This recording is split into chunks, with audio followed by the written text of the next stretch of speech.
This is Ben on Breaking News. I'm Ben Meiselas, your host. Let's get into it right away. Of course, we're going to cover Donald Trump's deteriorating physical and mental condition. He's quite literally rotting before our eyes. Remember the discolored right hand that he said was caused by all of the handshaking that was taking place and all of the aspirin that he was taking?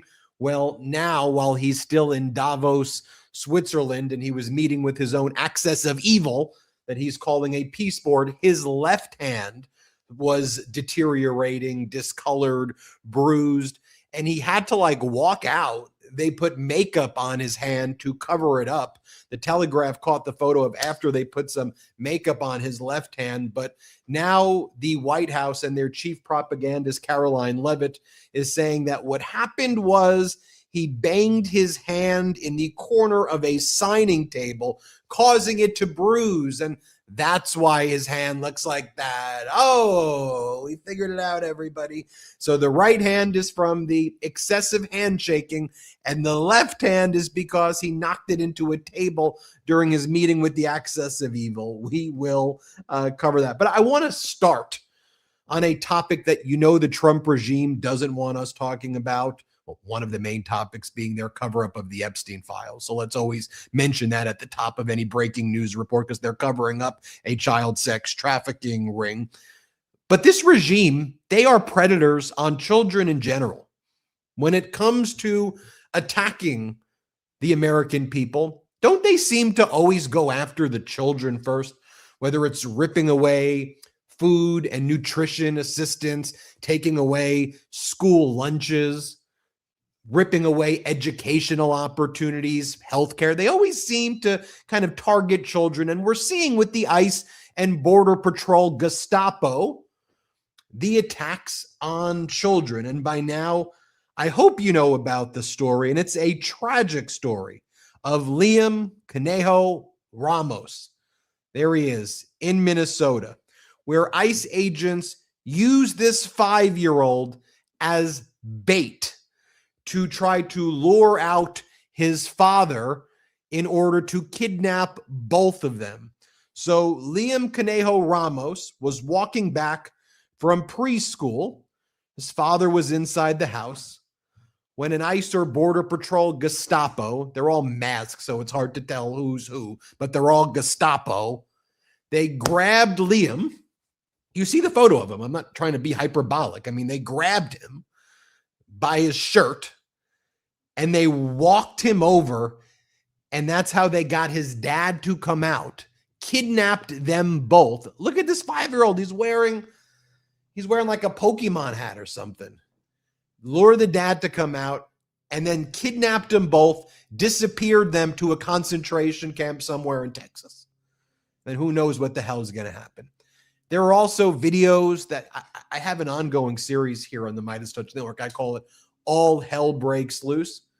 Just in the past 24 hours, this Greg Bavino terrorist, the one who runs the Border Patrol, he was out there, and he himself goes out there and gasses the population and throws this green and orange, noxious, carcinogenic gas at the people, choking them because they're peacefully protesting him. And he throws the gas. I'm going to gas you. I'm going to gas you. And he throws the gas into their faces. And so we cover that on our All Hell Breaks Loose series. And then we learned through a whistleblower complaint that the Trump regime has been engaged. We've seen it. So it just confirmed in a memo from Todd Lyons, who's the acting head of ICE, that the Trump regime has basically taken the position that they don't need judicial warrants anymore. No judicial warrants. That they're only going to use administrative warrants, which is basically a form that ICE fills out for itself. They go, oh, yeah, we're bringing you to an administrative law judge. The judges are ICE at this point because the Trump regime got rid of all the administrative law justices. So they are signing their own forms, avoiding the Fourth Amendment's dictate against unreasonable searches and seizures, a constitutional protection against unreasonable searches and seizures. And now the Trump regime's position is, well, it's just immigrants. It's just immigrants. Well, you're also going after U.S. citizens. And even if you're going after immigrants, you should still need to follow a constitution. There's no breakdown into homes. Do y'all remember that like when the Tea Party, they had their flag, "Don't tread on me." Remember that? Don't tread on me with the snake. Don't tread on me. This is the ultimate treading. I mean, you see, when this California Governor Gavin Newsom or others talk about these MAGA Republicans in the cuck chair, it's like they're basically like, tread on me, Governor, tread on me, Donald, tread on me, tread on me. And then Donald Trump's disgusting speech that he gave when he was overseas in Davos. And he was like, NATO, they call me daddy, and I want to be your daddy. Daddy. What the hell is going on here? And we, the people, need to push back, and we need to punch back against this insanity right now, against this utter insanity. I didn't even mention yet, I'll mention it now, that the Trump regime has been trying to go after Don Lemon. They tried to charge Don Lemon today. They charged protesters who were at the church in St. Paul. They charged them with federal criminal charges for violations of something called the FACE Act. And so the leader of the protest was charged, and several others at the protest at the St. Paul church were charged. And as part of it, the 8 criminal defendants, Don Lemon was listed, but apparently the magistrate judge did not agree to sign off on the criminal complaint against Don Lemon. Notably, the Department of Justice did not go to a grand jury. They did not seek indictments. They tried to do this by way of just a criminal complaint, asking a magistrate to sign off on it. The magistrate's not signing off on it as it relates to Don Lemon. And now the Trump regime is doxing the magistrate judge and saying, oh, well, the magistrate judge's wife works with Keith Ellison, the attorney general. So go after the wife. This is part of the playbook that Donald Trump always did. Remember Judge Engoron and others, where the Trump regime would say, go after the wife, go after the wife. That's what these thugs at the DOJ do right now. This is Trump's playbook. The DOJ are like Donald Trump's pathetic law firms. And not only are they weaponized, it looks like Nazi Germany. I don't use these words, again, hyperbolically, but it's what is happening. So if any Democrats out there like, oh, well, maybe we need to fund ICE or maybe we need to fund Border Patrol. Well, you ain't going to be a Democrat for long, okay? If ultimately you think that ICE and the Border Patrol should get more funding right now. One of the things that I'm proud about at the MeidasTouch Network is that as we've built out our DC bureau, we're asking Democrats very tough questions on the Hill. We're asking them your questions. And one of the main things I know that you want to know is which Democrats are saying that ICE and Border Patrol need more funding, because that's a wrap, I think, for them. And so we've had Pablo Manriquez. He's been on Capitol Hill, and he's been asking the Democrats tough questions too. And of course, he asks the Republicans tough questions. But we ain't doing softballs to Democrats. And I want to give a hat tip to Pablo, because Pablo's been holding Democrats accountable who have been missing votes. So you need people to show up right now. And we've had basically perfect attendance today since Pablo Manriquez has been out there asking who's showing up, who's not showing up. And that's going to go viral. And everybody's pretty much showing up today on the Democratic side. And Pablo was asking all the top Democratic appropriators, what are you doing when it comes to ICE funding? And then ASIN at the MeidasTouch Network plays those clips. And there's been a lot of accountability brought to Democrats also in a very short period of time. And now they're pretty much united, saying no funding. They're drawing a line, no funding, no more funding to ICE and Border Patrol right now. and the head of the Democrat on the appropriations, the ranking member, DeLauro. She was kind of wishy-washy a few weeks back, if you remember, when Pablo asked her, and she's put out a statement now. We'll see. Still have to make sure that this is actually what is effectuated.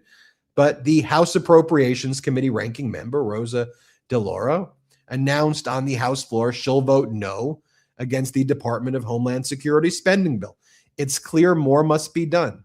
ICE believes it can act with impunity, and it's behaving accordingly. I trust that my colleagues have taken the time to assess this position. And then go back to that one more time there, Salty. In that same one, Max Cohen writes, in a sign of how toxic ICE is within the Democratic caucus right now, DeLauro, who negotiated this bill and was defending it this week, is now a no on the DHS appropriations. I'm proud to say that I believe Pablo and our team and all of you played a major part of it. But it's not just how toxic the way that's even reported right there is kind of a both sidesy thing. How toxic it's become on the Democrat. It's toxic to the American people. To the American people, we don't want Border Patrol and ICE Gestapo like Nazis marching through our streets, these fascists terrorizing peaceful communities, creating the crime. They're terrorists. They're behaving like terrorists. And I'm going to use my First Amendment right while it still exists, while I'm still protecting and defending it, to express my opinion, which I'm allowed to do, about what it is when they come marching through town in their military fatigues and start throwing gas at peaceful protesters and shoot Renee Nicole Good in the face and round up independent journalists like Don Lemon. And Don Lemon, when Don Lemon was in the church, the person who worked at the church touched Lemon. And Lemon said, don't touch me. I don't want to be touched by you. So what was the crime that Lemon committed? Reporting on a protest taking place in a church where apparently one of the leaders of that church was working with ICE or working in connection with ICE. What did Lemon do? And why? Because social media right-wing MAGA trolls were out there saying, at Pam Bondi, indict him, at Pam Bondi. And she listens to the social media, and all the DOJ people are responding to right-wing social media trolls. You're the freaking DOJ. Grow up. Why are you listening? Get off of Twitter or X. Get off your social media and actually behave like freaking lawyers, like real prosecutors.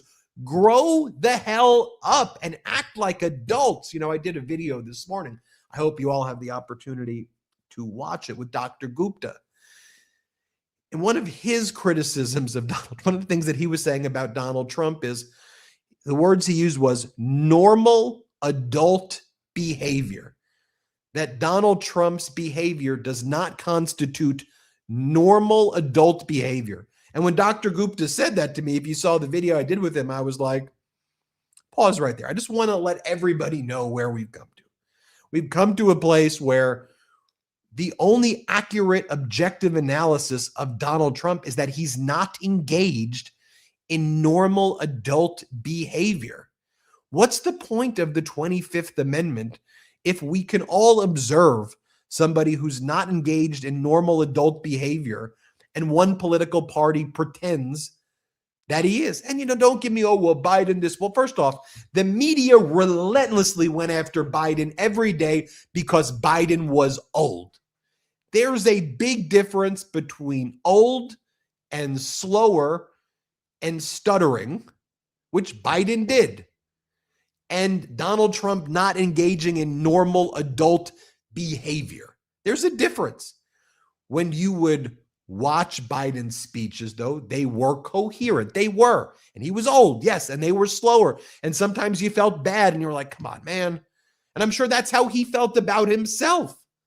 That's a fair criticism because we saw it, but there's a difference between an old person, and I like to distinguish it like there's a difference between a Yoda and a Jabba the Hutt, right? I mean, when it comes to, no one was like, oh, Yoda, he's so, he can't make decisions. He can't. I think one of the problems with Biden is he needed to lean into the fact that he was the grandfather. He was fighting that. he should have leaned into the fact that he was like a grandfather figure and that he was old. And I think it was hard for him to deal with that. But his deliberative thought process and decision-making was coherent and intelligent and at an executive leadership level. It was. What we're seeing from Donald Trump, and we saw the speeches that he gave when he was in Davos, where he confused Greenland and Iceland. And then you have Caroline Levitt, Donald Trump's chief propagandist, said, he didn't really say that. Donald Trump, he never said that Iceland is Greenland. He never said that. Do we have the clip, Salty, of Donald Trump just continuing to mix up Iceland and Greenland over and over? I just want to play it. I know you probably have seen this clip before, but let's play the clip where Donald Trump keeps on calling Iceland Greenland and vice versa. Let's play it. But in doing it, I'm helping Europe, I'm helping NATO, and I've until the last few days when I told them about Iceland, they loved me. They called me daddy, right? Last time. Very smart man said, he's our daddy. He's running it. I was like running it. I went from running it to being a terrible human being. But now what I'm asking for is a piece of ice, cold and poorly located, that can play a vital role in world peace and world protection. It's a very small ask compared to what we have given them for many, many decades. But the problem with NATO is that we'll be there for them 100%. He goes on to say the problem is we'll be there for NATO 100%, but they won't ever be there for us. The only country in NATO that's invoked Article 5 is the United States. You know who was with us? Denmark. Denmark lost more soldiers per capita than any country fighting alongside the United States in Afghanistan. You look throughout Europe, you look throughout NATO in general, Canada, Australia, elsewhere, and you across the world, and you will see American allies that lost soldiers fighting because America invoked Article 5. So it's just so utterly disrespectful, just grotesque to see what was happening there. And then earlier today, where Donald Trump's hand showed the discoloration, that was at his Board of Peace event that he calls it. The Board of Peace, right? It's so dystopian to call it a Board of Peace. And while Donald Trump was standing there with other authoritarians from Pakistan and Qatar and Bahrain and Uzbekistan, and by the way, Putin is joining this board, Netanyahu is joining this board, no NATO allies are joining this board. I mean, this is what the United States has been reduced to. This is our squad at this point. Hungary, Pakistan, Qatar, Bahrain. Really? And Donald Trump. And wow, did Canada and Europe and others send a major message not being there on stage with Donald Trump when he wanted to make this big announcement. And just take a look at what his hand looked like. Deteriorating, rotting, corrosive. We're all seeing it. Let's just go through some of the things that Donald Trump said during this ridiculous speech of his. The first thing I'll share with you is when Donald Trump, this is a real call to action, I think, here. This is, as call to activism says, in a historically shocking moment, Donald Trump just says, we all want a dictator, right? We want a dictator. Here, this is how he says it. Here, play this clip.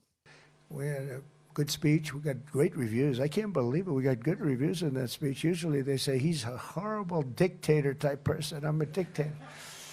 But sometimes you need a dictator.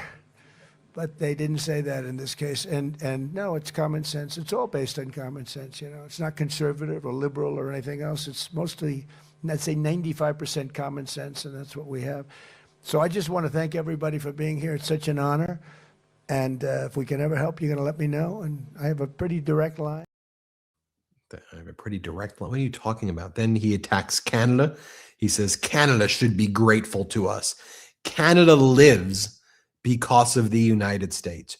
Remember that, Mark, referring to Prime Minister Carney, next time you make your statements. So Prime Minister Carney spoke before Donald Trump. And Prime Minister Carney says, Canada stands with Greenland and Denmark for its sovereignty. Canada stands with NATO. Canada stands for a free trade, multilateral, cooperative system. And that's what pissed Donald Trump off. So Trump says Canada needs to be grateful to us. Let's play this clip. To just by its very nature, going to be defending Canada. Canada gets a lot of freebies from us, by the way. They should be grateful also, but they're not. I watched your Prime Minister yesterday. He wasn't so grateful. But they should be grateful to us. Canada lives because of the United States. Remember that, Mark, the next time you make your statements. What we did. I gave Star Wars references earlier. I mean, do you hear even his heavy breathing? It's like Darth Vader up there. Canada should be grateful for us. You know, while he's got the hand that like is rotting in front of us, while he can't put together sentences in coherent structures, and while he's threatening Canada that way. He then starts to bring up in front of the World Economic Forum Somali people, and he goes, you know, the Somali bandits stole $19 billion from the United States, the Somalian bandits. Then he goes, so they turned out that they had higher IQ than I thought because these Somalis are Somalian bandits. This is your message at the World Economic Forum. Let's play it. We've got it. If we don't got it, we can move on to another clip. What about the clip where he talks about California Governor Gavin Newsom, and he says, Gavin is a good guy. Gavin is, let's try that clip. We can do that all over. We're going to help the people in California. We want to have no crime. I know Gavin was here. I used to get along so great with Gavin when I was president. Gavin's a good guy. And we're going to, if he needed it, I would do it in a heartbeat. I'd love to see. We did help them a lot in Los Angeles, a lot with the early in my term when they had some problems. But we would love to do it. I will say this, if I were a Democrat governor or whatever, I would call up Trump. I'd say, come on in, make us look good, because we're cutting crime down to nothing. And we're taking people out, career criminals who are only going to do bad. You know, one of the things about Trump, too, he's a really weak, pathetic individual. We all know that. But when Governor Newsom was in the room with Donald Trump, he didn't say new scum. No, there was none of that. He says, Newsom is a good guy who I tried to help out. Then as soon as that speech was over, what did Donald Trump do? He has the State Department controlling the United States Pavilion area where Gavin Newsom was set to give a speech later in the day, right? Because Gavin Newsom's the governor of the biggest state in the United States, which would be the fourth largest GDP in the world if it was a country. And Donald Trump has the State Department block Newsom from entering the USA House, which was actually in a rented church in Davos, Switzerland, preventing Newsom from giving a speech. So Donald Trump said, oh, Newsom, I think he's a good guy. You think he's a good guy, but then you call him Newsom. It's the same thing. Remember when Newsom met Donald Trump on the tarmac right after the fires devastated LA, which, by the way, is where I'm from. I've had dinner recently in Altadena. I've driven by the Palisades. You go to Altadena right now, it is devastation zone.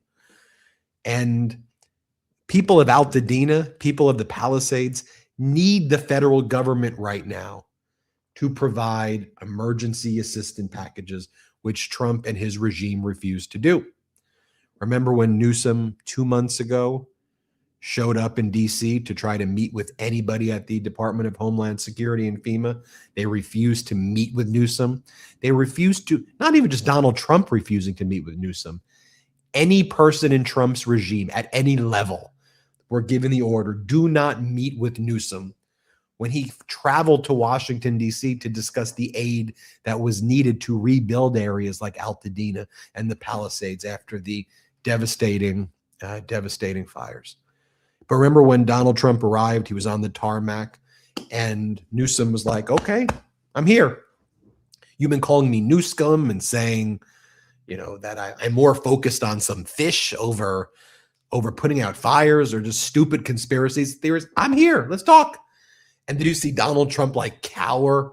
I remember Newsom gave Melania a kiss on the cheek, and then Newsom and Trump were in front of the press. And it's like, okay, Donald, okay, Mr. Tough Guy, you're tough guy, right? Oh, you're so tough. Okay, we'll call him Newscom. Do your little internet troll shtick in front of him.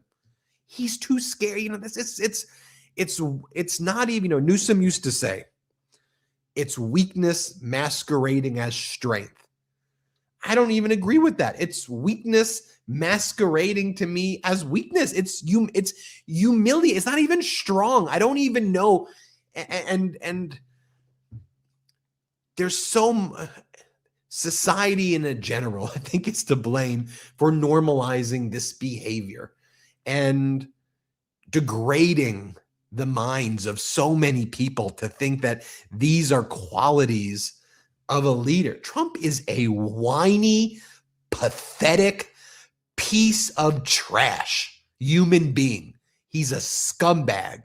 He is evil, and people needed to assert that and say, get the hell out of his whole life. You see what he does with Greenland. It's a great example of what a predator he is. This is how he is. He's an entire life. You got to smack him in the face when he's doing this stuff. You got to smack him back when he's doing this stuff, the way Europe did. Stop appeasing this piece of crap, because he's going to come for you anyway. So you either stand up to him now strongly and put it on the line and maintain your dignity, or he's coming for you anyway. And you see what's happening, with Greenland. He doesn't stop.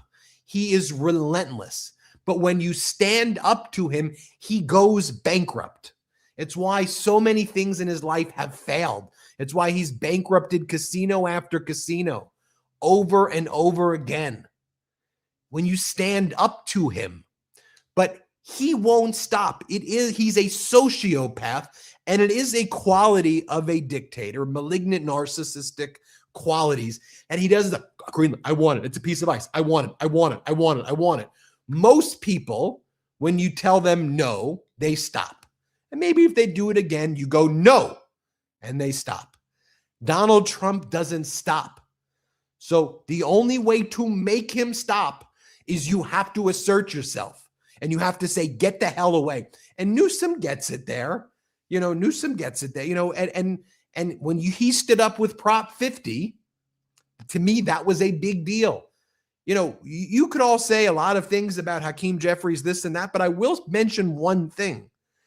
If you go and look right now at the House of Representatives and the seats that have been picked up since Donald Trump started his gerrymandering, it's been dummy-mandering. Because right now, across the country, not just with what happened in California, and give Newsom credit for Prop 50, but what's happening now in Virginia with the redistricting, what could be happening in Maryland, a New York seat right now has been determined to be unconstitutional, and that seat can flip.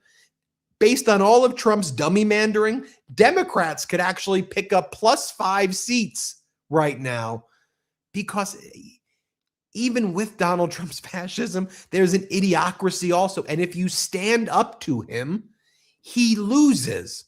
When you give in to it, that's when he's never going to stop. He'll always Greenland, Canada. And so you can't take it as a joke. You have to assert yourself strongly. Because and even if you're just a selfish person and you're just me, I don't care. Well, if it is me, stand up, because he's going to come for you. You look at Jamie Dimon, JP Morgan Chase, who, I wouldn't say that he was a Trump bootlicker per se, but Jamie Dimon, I think, was very careful in his language about Donald Trump, and very, not aggressive. I mean, granted, he is the CEO of JP Morgan Chase. How aggressive can you be? But, the reality is that Donald Trump just sued JP Morgan Chase. And Trump alleges that JP Morgan Chase, you'll see the lawsuit that Donald Trump filed today in Miami. in state court. Wrong forum, but Donald Trump doesn't care. He just wants the headline. What Trump sue for like $5 billion. And he said, JP Morgan Chase deplatformed me. The lawsuit claims that JP Morgan's decision came about as a result of political and social motivations to distance itself from Trump and his conservative political views. Now, here was the response from JP Morgan Chase.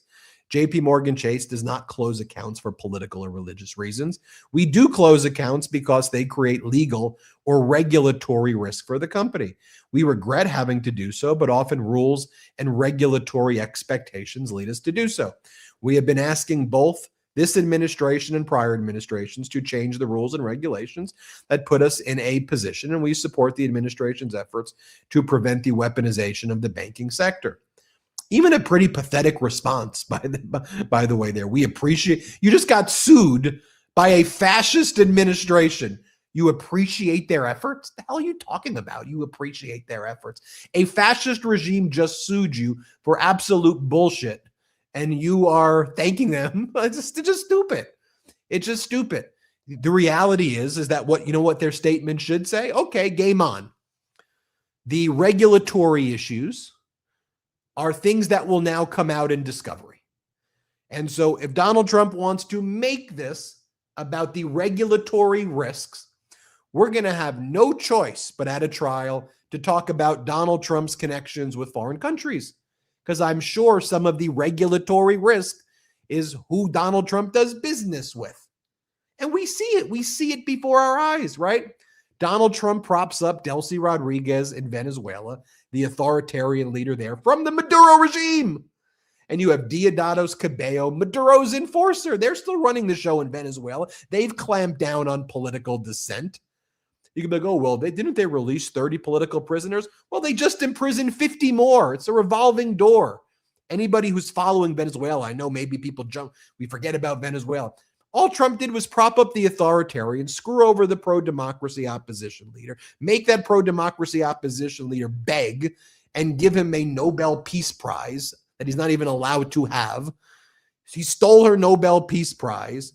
He said, maybe we'll give her a role. Maybe we'll give Machado a role. The authoritarian regime is in power. So Trump creates a bank account in Qatar for himself to divert the oil money proceeds to Qatar for himself, for Trump.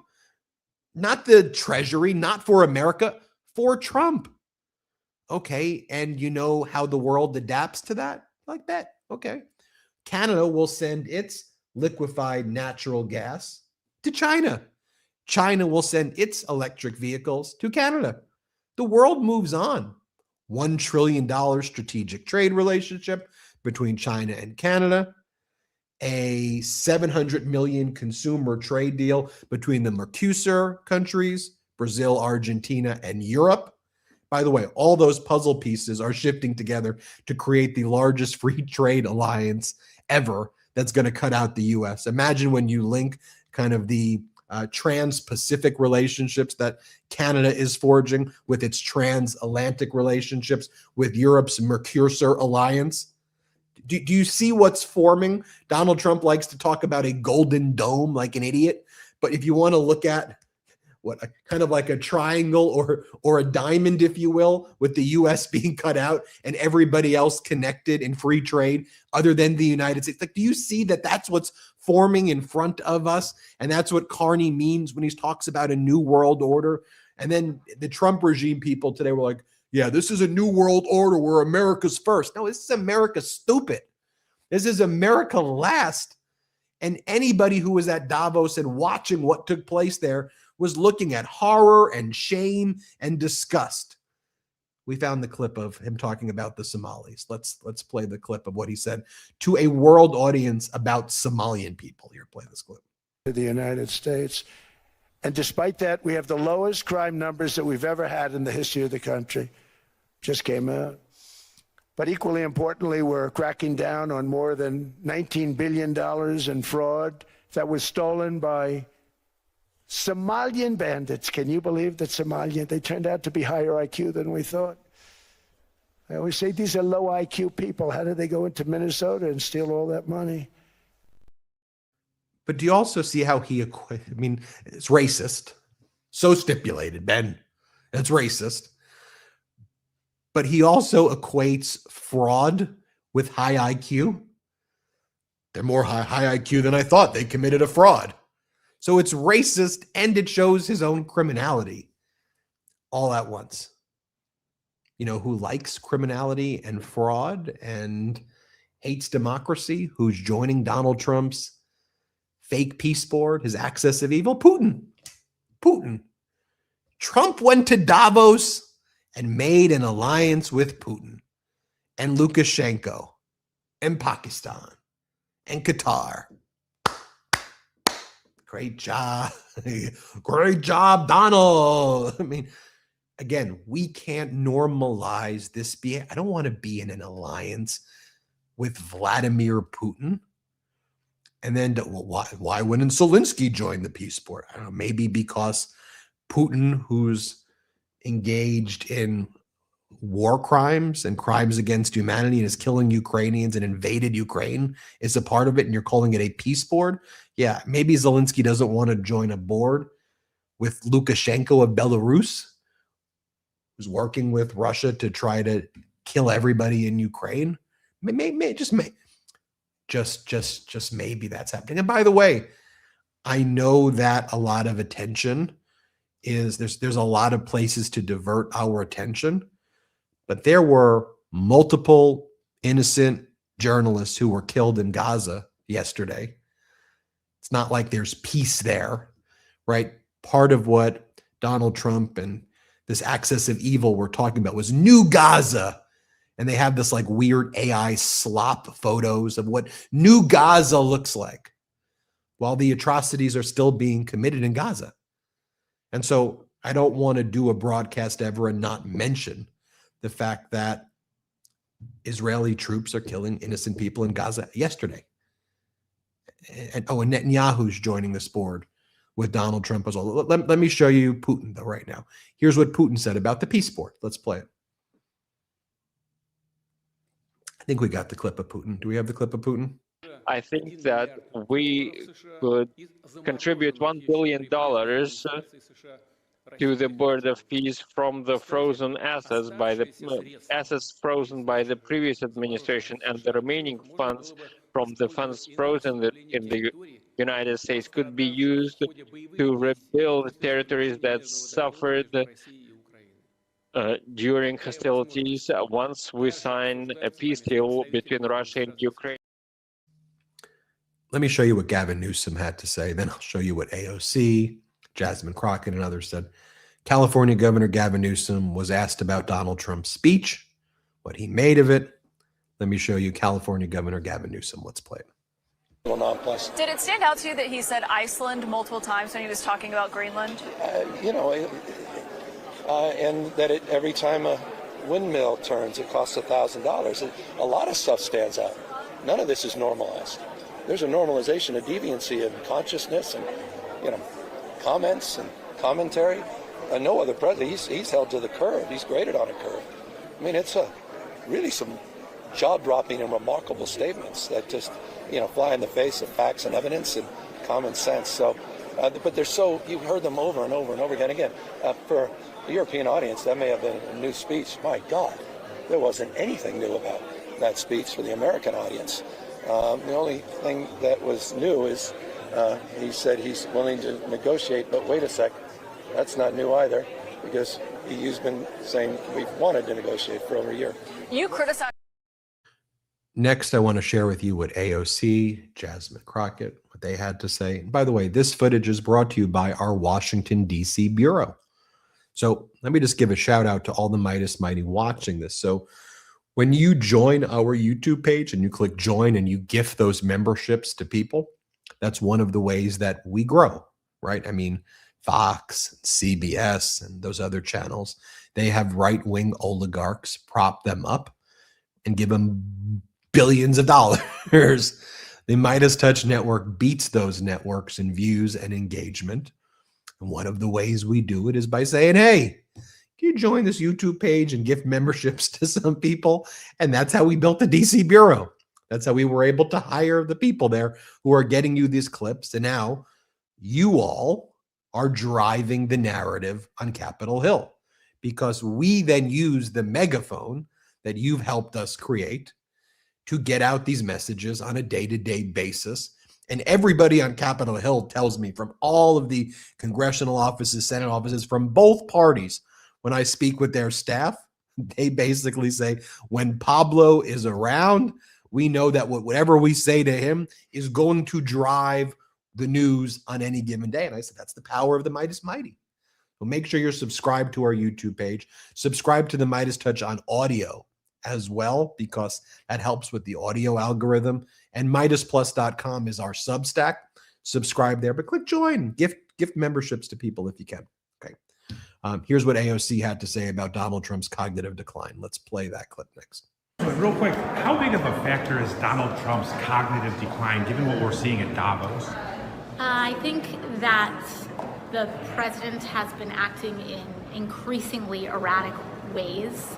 I think it is really damning when we think about the degree to which mass media outlets reported on Joe Biden, and you know, that resulted in the Democratic Party changing its nominee, etc. Yet we are seeing behavior from Donald Trump that is increasingly erratic and alarming, and everyone's pretending that this is normal. I don't really understand why that is. It is very bizarre. But then, importantly, I think that for our European partners and for our global partners, I think what they also see is the result of not just one man, right? But also the entire government apparatus and a party that is willing to watch someone decompensate in front of the world and do nothing about it. I don't know what's going on, but I find that the standard, it would be helpful if we could apply an even standard here and far more, a fraction of the reporting that was dedicated, a year or two ago, to see that applied right now. Thank you. Show you Jasmine Crockett, Congresswoman Crockett. Let's play that clip. Congresswoman, given what we've seen at Davos and throughout his presidency, what do you make of Donald Trump's cognitive decline? People are saying it's only going to get worse. Like, what does Congress need to do about it? Yeah, I honestly don't think that he was equipped to actually swear into office in the first place. But I did have serious concerns, and this is not about partisanship. This is not about how he and I spar. This is literally based upon what some actual doctors were telling me were signs. And so we have tried to investigate this as a member of the Oversight Committee. I launched an investigation requiring and asking that we get answers about not only his mental fitness, but also his physical fitness, and they've yet to respond. Here's Congresswoman Ramirez, who spoke with our Pablo Manriquez. Let's play her clip. Congresswoman, real quick, how big of a factor is Donald Trump's cognitive decline, given what we're seeing in Davos right now? We have a physically unstable, mentally ill man running the White House in this country. It is extremely serious. And you certainly see the consequences of it every single day. The American people are hurting. Everything is more expensive. People are dying in the streets. He is becoming richer, and he doesn't even know what he's talking about. It's dangerous. Wow. And he should resign. And beyond, obviously, the DHS appropriations and things like that, you have a new bill, the Melt Ice bill. Can you tell me about it? Yeah, so look, I know people have different feelings about words, but the point of this bill is to say, constituents are every day asking us, what the hell are we going to do about ICE? What are we going to do about CBP? What Melt Ice does, in essence, it ends detention. And then, consequently, it cripples enforcement.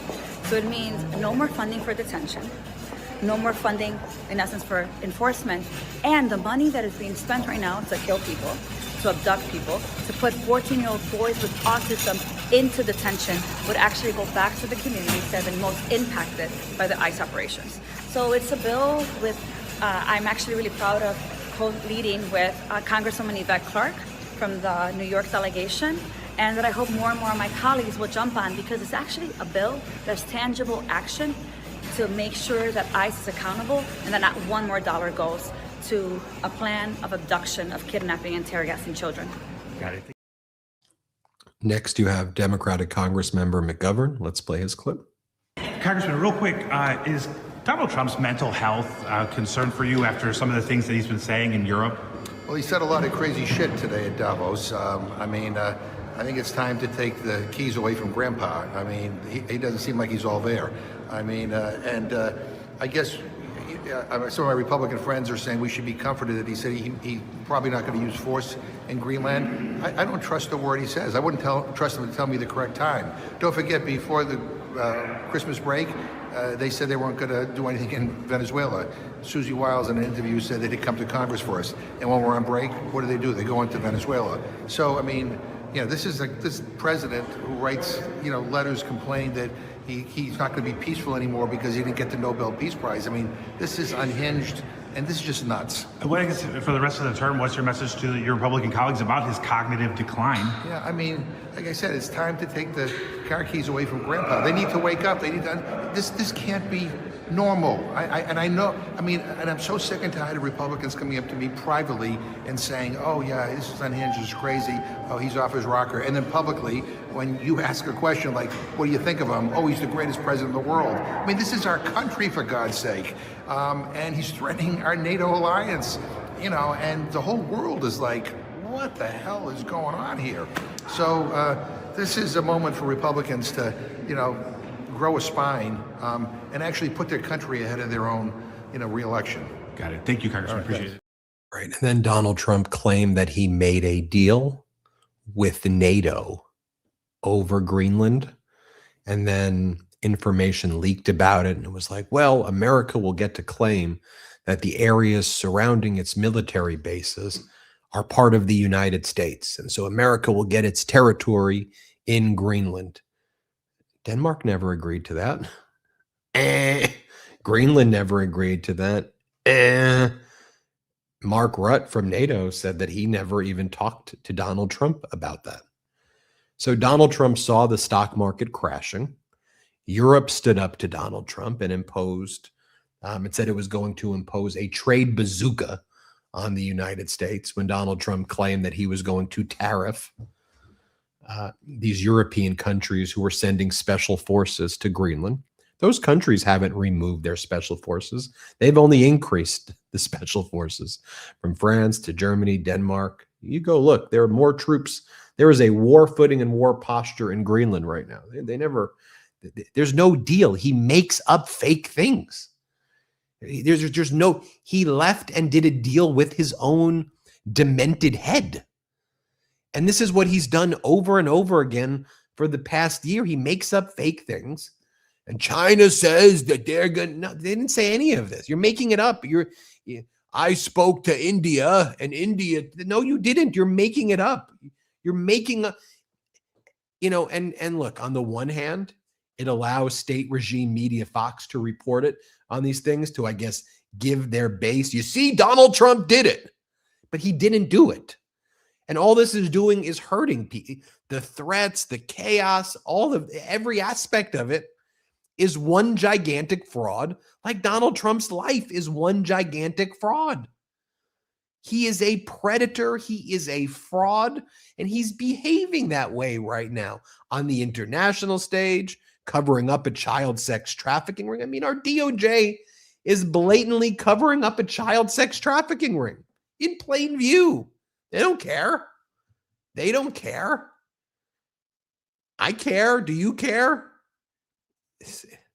They spent a hearing yesterday saying, oh, we're going after Bill Clinton and Hillary Clinton for contempt. Like, you think we're stupid? You think that, I guess they're the villains. Just release the files.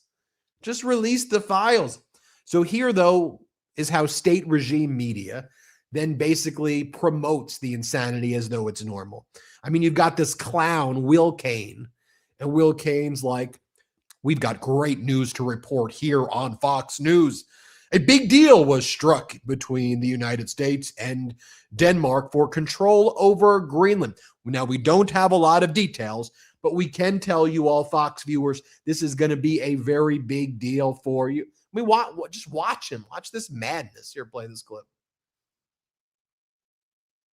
So joining me now is former U.S. Ambassador to Denmark and Greenland, Carla Sands. Thanks for being with us here today.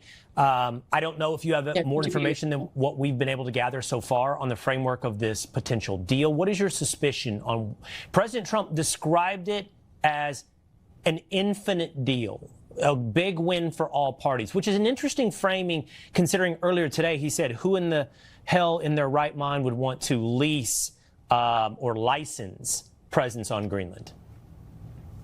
Yeah, I don't know what he's ended up with. I know that he said unequivocally that we had to own it.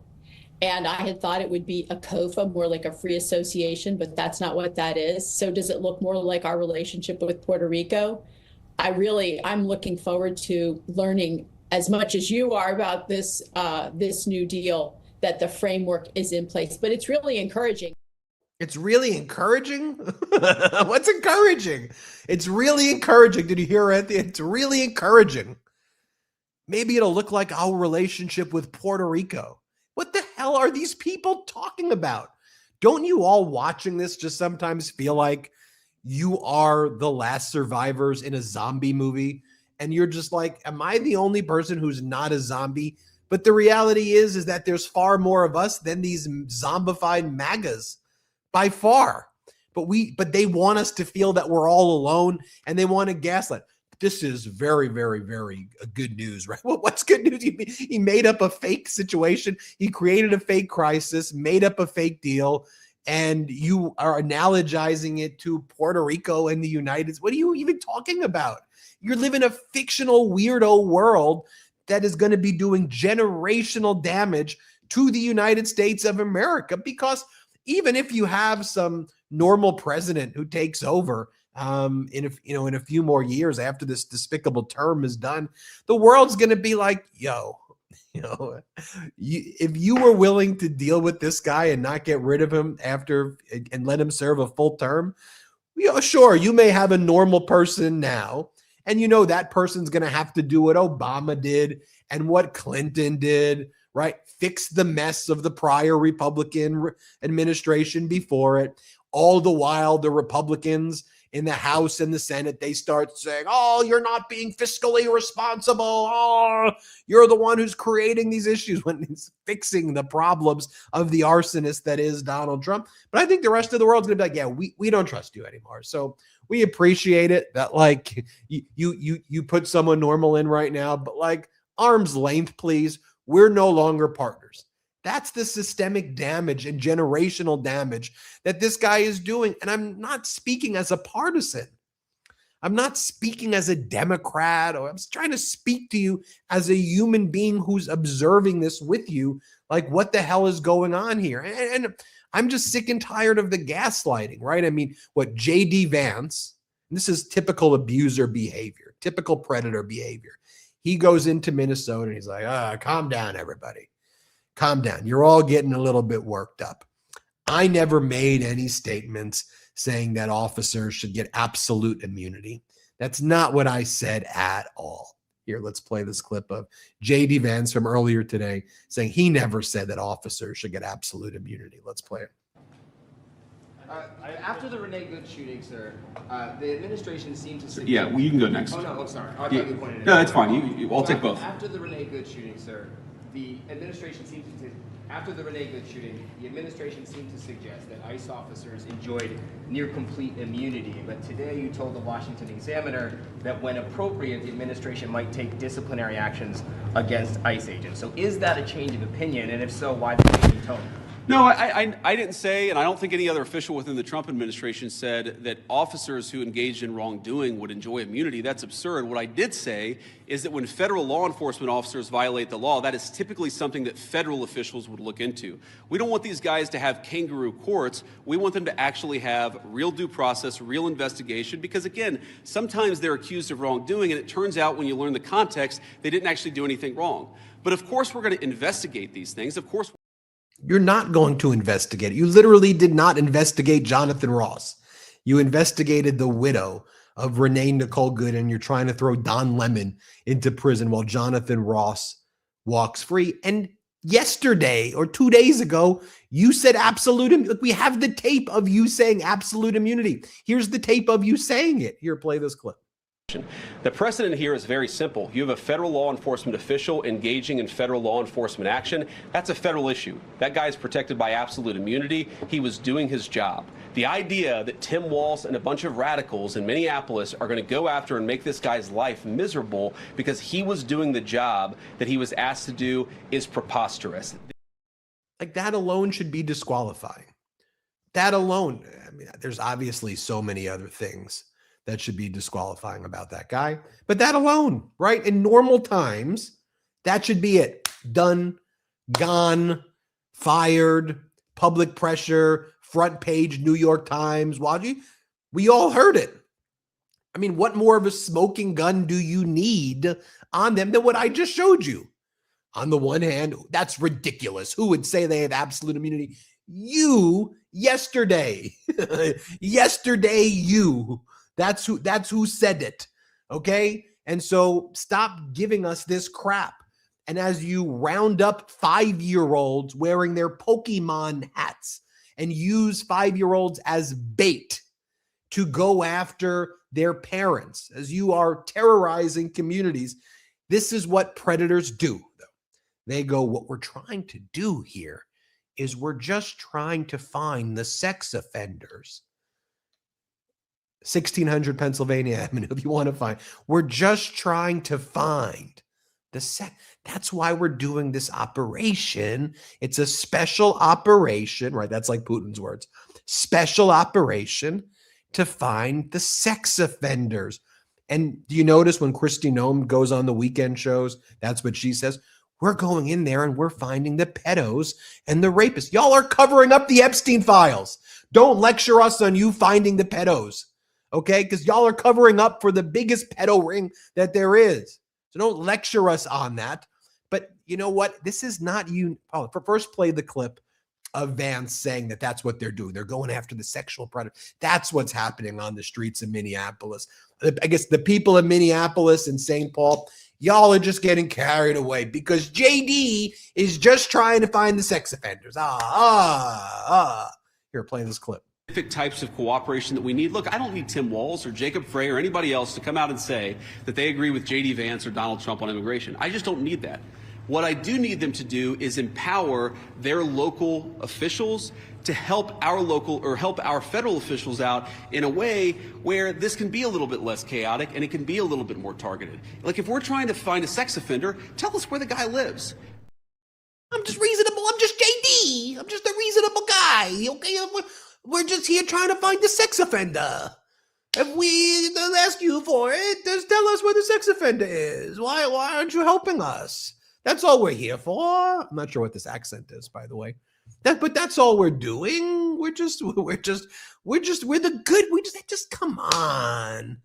Just come on. That's South Park, JD. I don't even know where that voice came from. But someone said in the chat, this is literally good versus evil. It is. It's not even really Democrat and Republican anymore. It's just good versus evil. It's right versus wrong.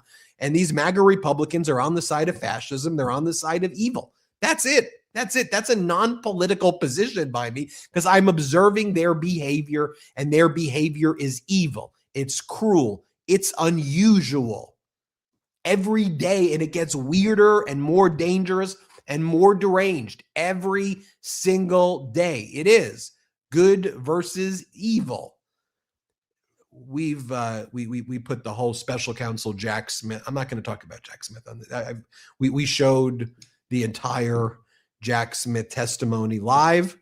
You can go back and watch the full thing. I just did a highlight reel. If you want to watch the highlights that I did, that video just posted right now. Reminder, you want to see me and my brothers. We go live at 8 Eastern, 5 Pacific. 8 Eastern, 5 Pacific tonight. Check out our live show then. We'll cover a lot of topics through the lens of the brothers. I'm excited about it then. I hope you like this new format. that we do now every Tuesdays and Thursdays at this time slot. If you don't like this format, it probably just means you don't like me, because it's pretty much me just talking. So if you don't like this format, nothing I can really do to change myself. But I'll take your criticism to heart, and I'll try to improve. I'll try to get better. A reminder: join our YouTube channel if you can. Make sure you're subscribed first and foremost. You may think you're subscribed, but you may not actually be subscribed. So hit subscribe. Turn your notifications on, so when we drop a new video, you get the notification. If you want Meidas merch, want to rock some Meidas gear, store.MeidasTouch.com. I've seen lots of people out and about wearing that Meidas gear. My younger brother Jordy's in charge of that. He does a good job. That's store.MeidasTouch.com. Make sure you subscribe to the Meidas Touch on audio, wherever you get audio podcasts. Subscribe there. MeidasPlus.com is our Substack. MeidasPlus.com. MeidasPlus.com is our Substack. We'll upload these solo Ben breaking news things on our audio feed as well. So check it out there. You could join, I think I said join our YouTube page, and you can gift memberships to others. That's how we built our DC Bureau. That's how we've built out a lot of the partnerships that you've been seeing. And that's all I got for you. Of course, check back every 90 minutes or so. We'll post new videos on the MeidasTouch YouTube page. I just did the recap of Jack Smith. So as soon as this ends, go look at the recap video. So you could exit out of this, click on the recap video if you want to see that. And I appreciate it. Appreciate it. Much love. I love you all. I'm grateful for all of your support each and every day. Thank you all so much. And shout out to Canada. Shout out to Europe, Central America, South America, Mexico, Africa, Australia, everywhere in the world. We're grateful for you. We're grateful for your support. We'll keep building. We'll keep growing. We'll keep fighting for you, because I know that you're fighting for democracy every single day. Shout out to the Meidas Mighty. Want to stay plugged in? Become a subscriber to our Substack at MeidasPlus.com. You'll get daily recaps from Ron Filipkowski, ad-free episodes of our podcast, and more exclusive content only available at MeidasPlus.com.